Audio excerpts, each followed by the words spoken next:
नमस्कार दोस्तों, आज हमारे वीडियो का चौथा दिन है और 9th-10th क्लास में चैप्टर भी चौथा द प्रोनाउन ही है, सर्वनाम। आइए आज हम पढ़ते हैं प्रोनाउन चैप्टर। इसकी विशेषताएं, इसके गुण क्या होते हैं, इसके बारे में जानकारी आप लोगों को दी जाएगी। तो डिफिनेशन ही है, pronoun is a word which is used in place of noun. Pronoun means सर्वनाम, इट मीन्स है ए माने एक, वर्ड मीन्स शब्द, विच माने जो, इज माने है, यूज माने प्रयोग किया जाता है, इन माने में, प्लेस मीन्स स्थान, ऑफ माने का, नाउन मीन्स संज्ञा के स्थान पर प्रयोग किया जाने वाला शब्द हमारा सर्वनाम कहलाता है। एग्जाम्पल के लिए देखा जाए तो जैसे ही, जैसे Ram is a good king, तो बार बार राम कहने की अपेक्षा उसके स्थान पर अगला जब वाक्य बनाएंगे तो उसके स्थान पर ही यूज करेंगे, और जो ही उनके स्थान पर यूज होगा राम के स्थान पर, वही हमारा प्रोनाउन कहलाएगा।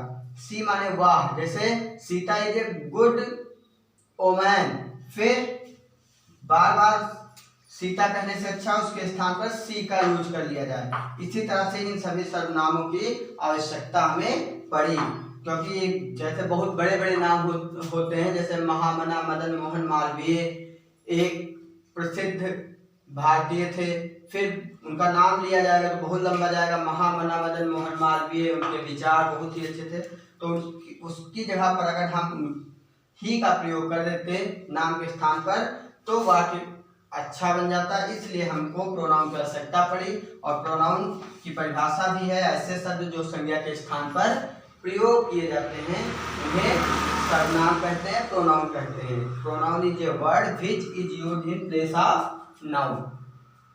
काइंड्स ऑफ प्रोनाउन की बात किया जाए तो सर्वनाम के प्रकार बहुत सारे हैं, 9 प्रकार के हैं, 9 टाइप्स ऑफ प्रोनाउंस। पहला पर्सनल प्रोनाउन, जिसको बोलते हैं हम लोग पुरुषवाचक सर्वनाम। फिर डेमोन्स्ट्रेटिव प्रोनाउंस, संकेतवाचक सर्वनाम। और फिर इंट्रोगेटिव प्रोनाउंस, प्रश्नवाचक सर्वनाम। रिलेटिव प्रोनाउंस, इंडेफिनिट प्रोनाउंस, अनिश्चयवाचक सर्वनाम। रिलेटिव प्रोनाउंस, संबंधवाचक सर्वनाम। डिस्ट्रीब्यूटिव प्रोनाउंस, विभाग सूचक सर्वनाम।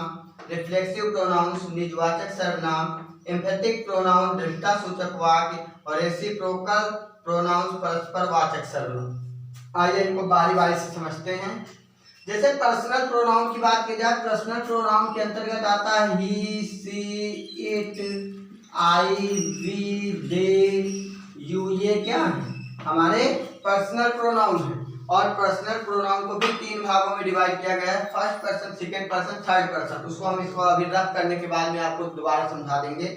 पर्सनल प्रोनाउन तो ये जानिए कि he, she, it, I, we, they, you personal pronoun के अंतर्गत आते हैं। बात किया जाए संकेतवाचक सर्वनाम, संकेतवाचक में दिस, दो, दैट, दे। दिस माने यह, जैसे बोला जाए यह हाथी है, दिस इज एन एलिफेंट, यह एक हाथी है। दोज आर बॉय, वे लड़के हैं। दैट इज ए लायन, वह एक शेर है। दीज आर गर्ल्स, ये लड़कियां हैं। तो यहाँ क्या है, संकेत किया जा रहा है, इसलिए संकेतवाचक सर्वनाम होगा। इंट्रोगेटिव प्रश्नवाचक सर्वनाम बोलते हैं इसको, इंट्रोगेटिव प्रोनाउंस, प्रश्नवाचक सर्वनाम। जहां पर हम लोग प्रश्न पूछते हैं तो वहां पर प्रोनाउन का यूज करते हैं हु, हुम, हुज। तो एक एग्जांपल मैंने लिखा, हु इज देयर, हु माने कौन, इज माने है, देयर माने यहाँ कौन है। तो यहाँ सर्वनाम के स्थान पर ही उसका प्रयोग किया गया है, इसलिए हु यहाँ पर एक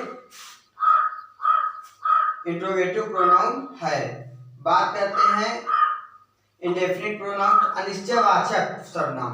देखिए कोई भी चीज है, सम, कुछ मात्रा में लिया जाए तो वहां पर few, some, nothing, something, are, बहुत सारे एग्जांपल हैं जिनका हम यूज करते हैं। ठीक है, जैसे please give me some water, तो सम माने कुछ, थोड़ा, इसका कोई निश्चित मात्रा नहीं है पानी की, कितना चाहिए। Please give me some water, मुझे थोड़ा पानी दे दीजिए, ठीक है, तो इसलिए ये इंडेफिनिट प्रोनाउन। फिर रिलेटिव प्रोनाउन, संबंधवाचक सर्वनाम। जैसे एग्जांपल दिया मैंने, read the book that you like, तो जो दैट का प्रयोग किया गया है ये किताब और हमारे बीच में संबंध को बता रहा है, ठीक है, तो इसको रिलेटिव प्रोनाउंस बोलते हैं। फिर डिस्ट्रीब्यूटिव प्रोनाउंस, विभाग सूचक सर्वनाम। विभाग सूचक जैसे each girl got a prize, प्रत्येक लड़की को पुरस्कार मिल गया, तो ईच मतलब विभाग सूचक, ढेर सारे लोग हैं तो उसका एक विभाग होता है, इसलिए वहां पर ईच का प्रयोग किया गया। फिर आता है रिफ्लेक्सिव प्रोनाउन, निजवाचक सर्वनाम। निजवाचक में जैसे my self, your self, her self, ठीक है, इट सेल्फ, आज सारे शब्द मिलते हैं, वहां पर माई सेल्फ, योर सेल्फ और हर सेल्फ होता है। एम्फेटिक प्रोनाउन, दृढ़ता सूचक सर्वनाम। दृढ़ता सूचक सर्वनाम किसे कहते हैं? जहां पर ही हिमसेल्फ सेड टू, सो, ही माने उसने, हिमसेल्फ माने स्वयं से, सेड माने कहा, सो मींस इसलिए उसने अपने से ही कहा, जो अपने बारे में दृढ़ता प्रकट हो जाए, वहां पर एम्फेटिक प्रोनाउन। फिर रेसिप्रोकल प्रोनाउन, इसको परस्पर वाचक सर्वनाम बोलते हैं, जैसे Ravi and Ramesh love each other. देखिए रवि और रमेश दोनों एक दूसरे से प्यार करते, तो जो ईच अदर आया है एक दूसरे से, वही हमारा क्या है? रेसिप्रोकल प्रोनाउन है, परस्पर वाचक प्रोनाउन है, ठीक है। और अब आगे हम बढ़ेंगे, सबसे पहले हम सीखेंगे पर्सनल प्रोनाउन, बहुत ही इंपॉर्टेंट है। जब हम लोग नरेशन बनाते हैं तब हमको इसकी आवश्यकता बहुत ही ज्यादा पड़ती है, ठीक है। तो सबसे पहले हम पर्सनल प्रोनाउन को ही पढ़ेंगे। इसकी इतनी आवश्यकता है कि अगर ये नहीं आता है तो आपको जाने में, डायरेक्ट इनडायरेक्ट नरेशन बनाने में भी बहुत परेशानी होगी, इसलिए हम इसको विस्तार पूर्वक पढ़ रहे हैं, ताकि आगे हमारे नरेशन में आपको याद दिलाएंगे, पुनः आपको हमारी ये क्लास आज वाली याद आ जाएगी।